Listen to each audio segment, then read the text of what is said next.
Bonjour à tous, aujourd'hui une vidéo sur la musique et les notes. Alors, on s'aperçoit que les mathématiques peuvent jouer dans les... Ils peuvent intervenir dans les notes de musique. Pourquoi? Parce que une note de musique, c'est caractérisé par quoi? Par sa hauteur, qui correspond à la fréquence. D'accord? Donc quand on parle de hauteur, c'est la fréquence de la note.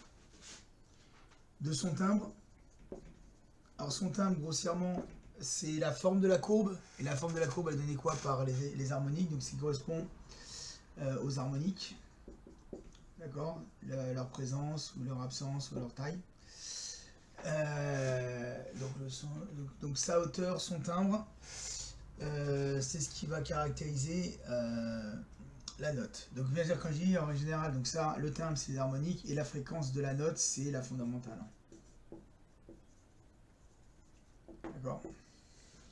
Donc une note, hein, si on prend le spectre d'une note, on aura donc la fondamentale et les harmoniques qui seront derrière s'il y en a. Ok, donc ça c'est la fondamentale et ça ce sont les harmoniques. Bien sûr, hein, ça c'est le sprite en fréquence. Donc, bien sûr, on regarde ça.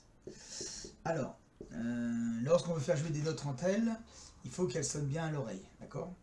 Et donc on va dire que deux notes sont consonantes, d'accord, donc qui se marient bien entre elles, lorsqu'elles ont un maximum d'harmoniques en commun, d'accord? Si par exemple ça c'est la note 1, si j'ai un spectre en fréquence d'une note, donc celle-ci, hop, donc qui va avoir une harmonique là, bah là ça va être la note 2, donc en vert. Bah là, à mon avis, à l'oreille, ça va être assez compliqué. Pourquoi? Parce qu'on n'a absolument pas d'harmonique en commun. Et donc, ça risque de donner de notes dissonantes, donc à l'inverse de la consonante. D'accord? Alors, quoi de mieux pour avoir des notes qui jouent bien entre elles, pour être consonantes entre elles, c'est qu'elles sont multiples. Vous voyez, si je veux avoir un maximum de... Comment ça s'appelle? D'harmonique en commun, bah, si mes deux notes, si ma note F1 et ma note F0, donc ça c'est fondamental, hein, elles ont un multiple en commun, bah, du coup, vu que les harmoniques de ces notes ici sont des multiples de F1 et de F0, donc forcément, elles auront un maximum de fréquences en commun. Donc, à partir de là, on a déterminé des intervalles qui correspondent au rapport de notes, des intervalles particuliers. Donc par exemple, si j'ai ma note 1 divisée par ma note 0, donc le rapport qui est égal à 2, on dit que c'est un octave. D'accord? Cet intervalle est un octave. C'est-à-dire que si je noue une note, par exemple un Do 0, donc sa fréquence de Do 0, elle sera égale, 2 Do 0 sera égal à au Do 1. D'accord? On dira que ces deux notes, qui sont identiques, sont séparées d'un octave. D'accord? C'est-à-dire qu'il y en a une qui sera plus aiguë, puisque la fréquence sera inférieure, mais ça sera la même note, jouée à l'octave supérieure. On a mis aussi au point, on a aussi créé un autre intervalle qui s'appelle la quinte. Donc la quinte est caractérisée comment? On va avoir donc un rapport de 3 demi. Donc ça sera la quinte. Voilà. Donc à chaque fois qu'on jouera des notes ayant des fondamentales qui sont soit séparées de 2, soit séparées de 3,5, on aura donc des notes qui seront consonantes. Mais bien sûr, hein, si là je suis séparé de 2, de 4, ou si je divise par 2, ça sera pareil. Hein. Donc il faut qu'il y ait un multiple de 2 ou un multiple de 3,5 pour par exemple ces intervalles particuliers qu'on va étudier en première. Il y en a d'autres, hein. Il y a la carte, il y en a plein d'autres. Donc pour ces intervalles particuliers, les notes sont consonantes. Alors notre ami Pythagore, il s'est dit, bah tiens, je vais monter une gamme. Donc une gamme, ça va être quoi? Ça va être un ensemble, donc c'est important, hein. Une gamme, ça va être un ensemble de notes consonantes. Il a dit, bah c'est simple, je sais que mes notes correspondent à une fréquence fondamentale, donc je vais essayer de créer toutes les notes comprises entre une octave et en appliquant une quinte à chaque fois. Donc je m'explique. Donc il est parti, donc grossièrement, je dis que le Do 0, c'est 33 Hz. D'accord? Alors là, c'est juste pour simplifier, c'est 32, quelque chose, mais c'est pour simplifier les calculs. D'accord? Donc il a dit, bah tiens, je vais partir du Do 0. Donc il est à 33 Hz. Je vais donc lui appliquer l'octave qui est à 66. Donc ici, le Do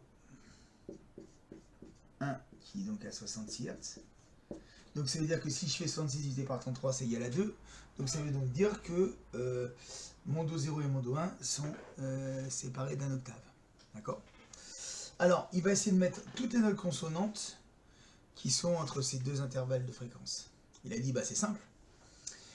Si le 2 est déjà pris, bah dans ce cas-là, je vais multiplier par 3,5, qui est une quinte, et qui est inférieur à 2. Donc qu'est-ce qui se passe? Donc si je multiplie 33 par, donc je regarde parce que les fréquences je ne connais pas par cœur, par 3,5, hop, je viens ici, j'ai une fréquence qui est de 49,5, d'accord, Hertz, bon je ne mets pas les Hertz, 49,5, et donc comme cette note-là est séparée, a été multipliée par 3,5, donc ça veut dire que la note ici, qu'on va bien sûr apercevoir que c'est un Sol 0, bah ces deux notes-là sont consonantes. Et donc consonantes avec celle-ci aussi, puisque ces deux-là jouent bien ensemble, donc ça va forcément jouer bien ensemble avec celle-ci. Donc ça veut dire que le fait d'avoir multiplié par 3,5, ça m'a permis de créer une note consonante. Bah je continue. Je lui dis, bah tiens, je vais multiplier la fréquence du Sol 0 par 3,5. Et donc là, ça va nous faire aller à 74,25. Donc ici, hop, 74,25. Mais là, cette note-là ici là, que je ne vais pas nommer, est consonante avec ces deux-là. Mais le problème, c'est qu'elle est hors de l'octave. Et notre problématique, c'était de trouver une note qui était à l'intérieur de l'octave. D'accord? Donc, que faire? Bah, dans ce cas-là, ce que je vais faire, c'est que je vais donc multiplier, donc plutôt diviser cette note-là par 2. Pourquoi? Parce qu'on a vu qu'on multipliait et qu'on divisait par 2, bah, ça permettait d'être toujours consonant. Donc du coup, hop, je divise par 2. Donc ici, là, je fais une division par 2. Et donc j'arrive sur la fréquence de... attendez que je ne me trompe pas. Hop là. 37,12 Hz. D'accord? Et on va s'apercevoir qu'il va correspondre à un Ré 0. D'accord? Et sachant qu'on a des rapports, des intervalles qui sonnent juste, donc le Do 0 va sonner juste avec le Sol 0, qui va sonner juste, bon avec celle-là qui n'est pas partie, donc on n'intervient pas. Par contre, comme celle-ci, elle est divisée par 2, donc elle est consonante, donc celle-ci, le Ré 2 va sonner bien avec les autres notes. Et il va continuer. Il dit, bah dans ce cas-là, pourquoi pas s'arrêter? Donc le 37,12, bah, je vais remultiplier, et ça va me donner 55,69. Donc là, hop, je multiplie celle-là, et ça me donne 55,69 Hz. D'accord? Qui correspond à un La. Donc là, c'est multiplié par 3,5. Qui correspond au La. D'accord? Donc pour l'instant, notre ami Pythagore a construit une note, deux notes, trois notes, quatre notes de la gamme. D'accord? Donc là, on en a 4 notes. Donc qu'est-ce qu'il dit? Bah, on continue. Donc cette fréquence de 55,69, je la remultiplie par 3,5. Et bien là, je ressors et je vais tomber sur 83, je crois.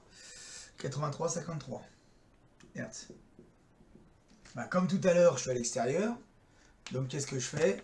Hop, je redivise par 2. Donc en redivisant par 2, ça va me faire donc arriver à...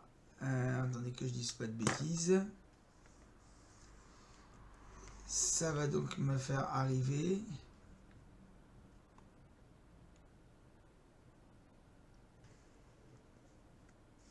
à 41,25. hop là, hop, ici, 41,76 Hz, qui va correspondre bien sûr au Mi 0. Alors, n'oubliez pas que mes fréquences ne sont pas tout à fait exactes parce que je suis parti de 33 Hz. D'accord? Et donc là, ici, on a donc divisé par 2. Et donc toujours, mes notes ici, là, que j'ai, sont toujours consonantes. Donc celle-ci, Do 0, Ré 0, Mi 0, Sol 0, La 0. D'accord? Donc là, on est 1, 2, 3, 4, 5. Et là, maintenant, si je multiplie, bah, je continue, hein, par 3/2, qu'est-ce que ça va nous faire? Ça va nous faire une note, une fréquence. Donc là, je suis ici, là, ça s'embrouille un petit peu. Hop là, à 62,64. Et qu'est-ce qui se passe? C'est que 62,64 est très proche du 66 Hz ici, du Do à du Do séparé d'une octave avec le Do 0, du Do 1. Donc ça veut dire qu'au bout de 5 notes, on a presque rebouclé. Donc au bout de 5 notes, au bout de 5 notes, on a presque bouclé la gamme. Alors boucler la gamme, ça veut dire que la dernière note de la gamme correspond exactement à la première note de l'octave, de la gamme de l'octave supérieure. Donc ça veut dire que on a bouclé à 62,64 Hz et le Do 0 théorique, il devrait être à 66 Hz. D'accord? Je répète toujours, hein, on a appris, on est parti sur 3. Alors, qu'est-ce qui se passe? On a donc une petite différence. Et cette petite différence, c'est ce qu'on va appeler la quinte du loup.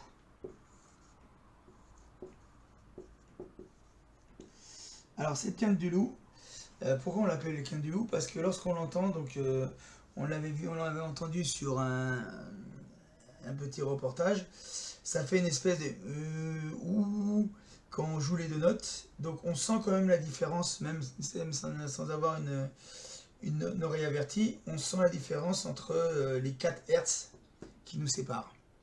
Alors Pythagore a dit, bah, dans ce cas-là, bah, je vais continuer. Vu qu'ici, cette note-là, ici, je vais l'intégrer à ma gamme. Et donc du coup, cette note-là, je vais l'appeler le Si 0, d'accord? Et je vais continuer. Je vais lui appliquer le même processus. Et donc, je vais sortir en multipliant par 3,5 pour avoir une note consonante qui va nous faire 93,87. Et lorsque je vais rediviser par 2, pour revenir dans la... Comment ça s'appelle? Pour revenir dans la gamme, et ben ça va me ramener une note à 46 ici, hop, à 46,98 Hz, d'accord, qui va correspondre au Fa 0. Donc là le Si, hop, le Fa 0, d'accord, donc là la division, hop, par 2, on est revenu ici, d'accord, division par 2, ok. Donc on a créé un Fa 0, et bien sûr, donc là, si je remultiplie par 3,5, on va passer à 70, 67, et on va se rapprocher encore du 66 Hz, d'accord. Donc à chaque fois, le fait de recommencer encore une autre fois, ça nous permet de diminuer cette quinte du loup, d'accord, en rajoutant des notes. Parce qu'à chaque fois que je multiplie, je divise par 3,5, que je multiplie par 3,5, je divise par 2, en fin de compte, la dernière note qui boucle, elle se rapproche de la note théorique de l'octave supérieure, d'accord. Donc ça va nous faire naître une gamme à 7 notes, Donc une gamme à 7 notes. D'ailleurs, c'est les notes qu'on connaît. Do. Donc, ce qui est, on les prend dans l'ordre. Ré, mi, fa, sol, la. D'accord? Do, ré, mi, fa, sol, la, si. Et après do, ça serait le do de l'octave supérieure. Ok? Donc, on a donc créé une gamme à 7 notes et on a diminué la quinte du loup. Là, on peut aller jusqu'à 12 notes. Ça va nous faire venir des dièses. Les notes, alors, pour les gens qui jouent au piano, c'est les notes noires du piano. Les notes blanches, c'est le do, ré, mi, fa, sol, la, si, do. Et les notes noires qu'on a, qui sont au nombre de 7, puisqu'on a déjà 5 notes. 5 notes blanches, mais sur les touches blanches, et 5 notes noires. Et ça nous fera la gamme à 12 notes. Ça nous rajoutera encore des notes supplémentaires, les dièses, qui vont venir s'intercaler entre les différentes notes existantes. D'accord? Et ce qui aura pour but de diminuer, donc le plus important, diminution de la quinte du loup. D'accord? Donc là, je crois qu'on passe à peu près à 1 Hz. D'accord? Mais qui reste quand même, qui pose quand même un problème, c'est le fait qu'elle ne boucle pas. C'est beau être un Hertz, elle ne boucle pas quand même. Voilà. Donc ça, on a réussi à monter une gamme donc de notes consonantes sur une octave. Donc ça peut être une gamme de 5 notes. Ça sera les premières qu'on a marquées. Do, ré, mi, sol, la. D'accord? De 7 notes, do, ré, mi, fa, sol, la, si, d'accord? Et après, do, do dièse, ré, et les notes avec les dièses qui viennent s'intercaler, si j'ai 12 notes. Ok? Donc tout ça a pour but juste de diminuer cette différence de bouclage, d'accord? Pour diminuer, pour gommer cette différence entre la dernière note de la gamme et la première note de l'octave supérieure.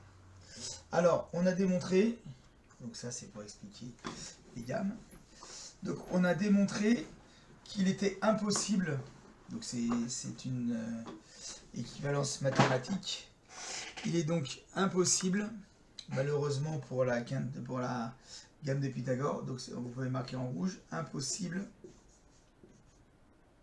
même si on rajoutait 250 minutes, impossible de boucler parfaitement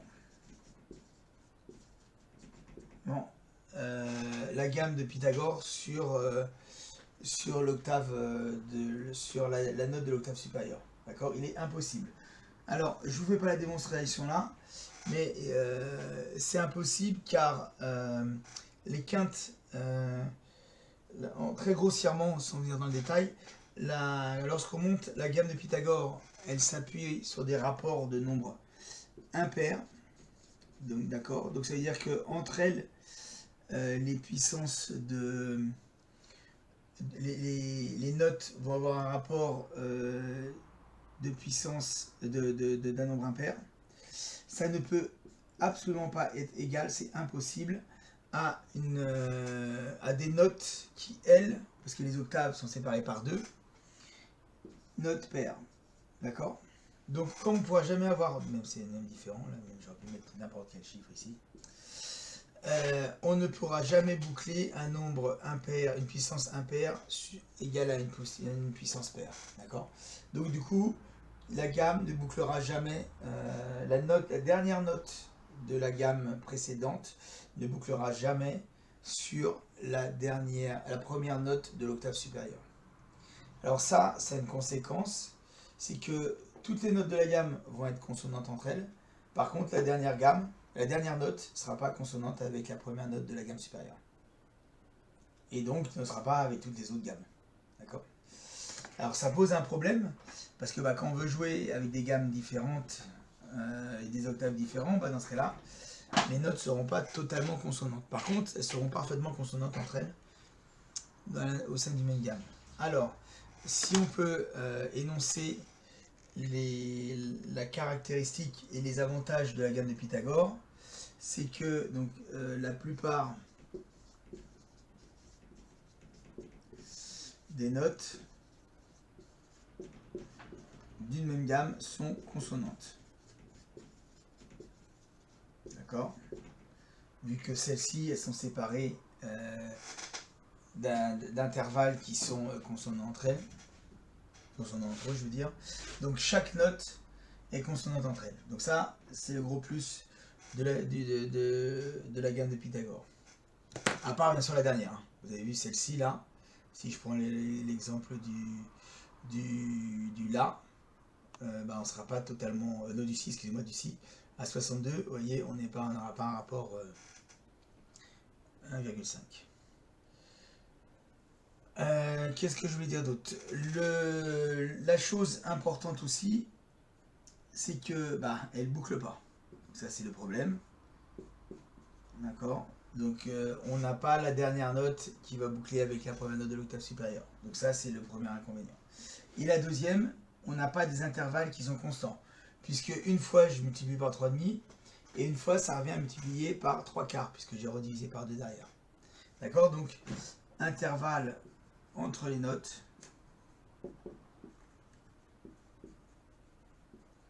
non constants. D'accord? Donc là, on a donc deux inconvénients pour un avantage. D'accord? Alors, pour pallier à ces deux soucis-là, on a donc créé ce qu'on appelle une gamme tempérée. Donc là, je vais partir sur les 12. Hein. Mais bon, vous allez voir que c'est exactement la même chose que sur 5 notes. Donc, la gamme tempérée,